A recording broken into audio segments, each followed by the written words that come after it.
अवधूत चिंतन श्री गुरुदेव दत्त श्री स्वामी समर्थ तुम्हा सगळ्यांचं स्वामी श्रद्धा वृक्षावर खूप खूप मनापासून स्वागत। आजच्या व्हिडिओमध्ये आपण बघणार आहोत की आषाढ महिन्याची पौर्णिमा कधी आहे, नेमकी कधी आहे, 28ला की 29ला, आणि त्याचबरोबर या पौर्णिमा काळामध्ये जे आपण सत्यनारायण करतो ते कधी करावं, त्याचबरोबर ज्यांना पौर्णिमा काळामध्ये सत्यनारायण करायला जमत नाही मग त्यांनी कोणत्या दिवशी करावं, ही संपूर्ण माहिती आपण आज जाणून घेणार आहोत। तर बघा, सगळ्यात महत्त्वाचं म्हणजे आषाढ महिन्याची पौर्णिमा ही भगवान विष्णूंच्या सेवेसाठी अत्यंत महत्त्वाचा हा दिवस असतो।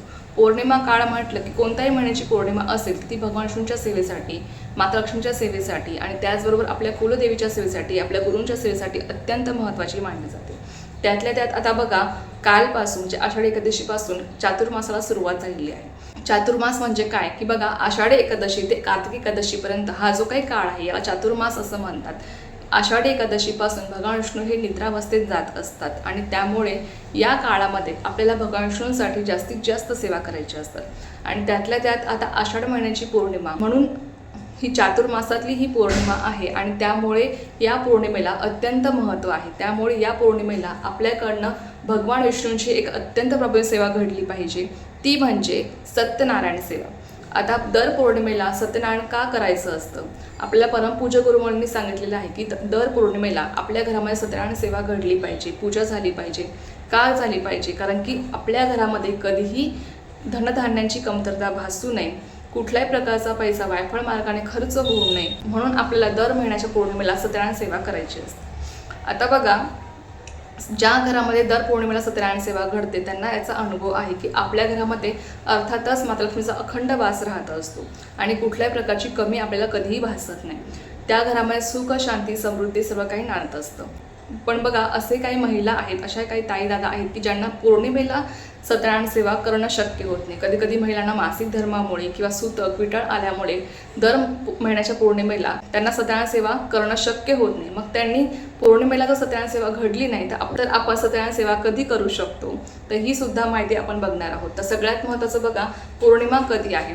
28 तारखेला सायंकाळी 6:19 पौर्णिमा काळ सुरू होत आहे, तर तो 29 तारखेला रात्री 8:06 असणार आहे। तर हा काळ पौर्णिमा काळ असणार आहे आणि अर्थातच उदय तिथीनुसार 29 जुलैलाच पौर्णिमा ग्राह्य धरली जाणार आहे आणि याच दिवशी गुरुपौर्णिमा सुद्धा आहे।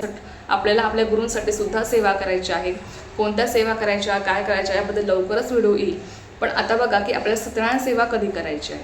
आता 28 तारखेला सायंकाळी 6:19 पौर्णिमा सुरू होत आहे, तर त्यामुळे तुम्ही सत्यनारायण सेवा आणि सत्यनारायण सेवा आपल्याला पौर्णिमा काळात करायची असते। त्यामुळे सत्यनारायण सेवा तुम्ही 28 तारखेला सुद्धा करू शकता। सायंकाळी प्रदोष काळामध्ये आपल्याला ही सेवा करायची असते। त्यामुळे तुम्ही 28 तारखेला 6:19 जेव्हा पौर्णिमा सुरू होते तेव्हा सुद्धा तुम्ही सत्यनारायण सेवा करू शकता, किंवा तुम्ही 29 तारखेला सुद्धा तुम्ही सत्यनारायण सेवा करू शकता, कारण की पौर्णिमा ही रात्री 8:06 असणार आहे आणि सत्यनारायण सेवा आपल्याला प्रदोष काळामध्ये करायची असते। प्रदोष काळ म्हणजे कोणता? सूर्यास्ताच्या अगोदरचे 45 मिनिटं आणि सूर्यास्तानंतरचे 45 मिनिटं, या काळामध्ये आपल्याला सत्यनारायण सेवा करायची असते। मग तुम्ही 28 तारखेला सुद्धा करू शकता किंवा तुम्ही 29 तारखेला सुद्धा करू शकता। या दोन्ही दिवशी तुम्ही सत्यनारायण सेवा करू शकता।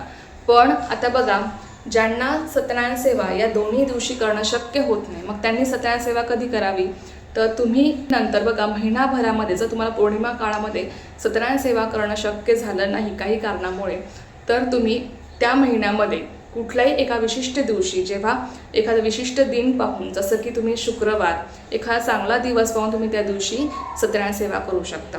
आणि बघा, असंही आता चातुर्मास सुरू झालेला आहे, त्यामुळे या काळामध्ये आपण भगवान विष्णूंसाठी रोज सेवा आपल्याला करायच्या असतात। आपल्याकडनं जेवढ्या शक्य होतील तेवढ्या आपण या काळामध्ये सेवा करू शकतो आणि अर्थात त्याचं फळ आपल्याला तेवढ्याच पटीने जास्त मिळत असतं।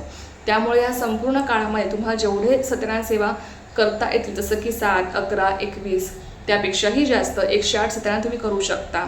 तर तुम्ही नक्कीच करू शकता संकल्पयुक्त। आता ते कसे करायचे आहेत, काय करायचे आहेत याबद्दल लवकरच व्हिडिओ येईल। पण आता जे आपण पौर्णिमा काळामध्ये सत्यनारायण सेवा करत असतो त्याचबद्दल आपण आजच्या व्हिडिओमध्ये बघणार आहोत। तर बघा, तुम्ही पौर्णिमा काळामध्ये तुम्ही सत्यनारायण सेवा करू शकता। मग तुम्ही 28 तारखेला करा किंवा तुम्ही 29 तारखेला करा, या दोन्ही दिवशी तुमच्या इच्छेनुसार तुम्ही सत्यनारायण सेवा करू शकता।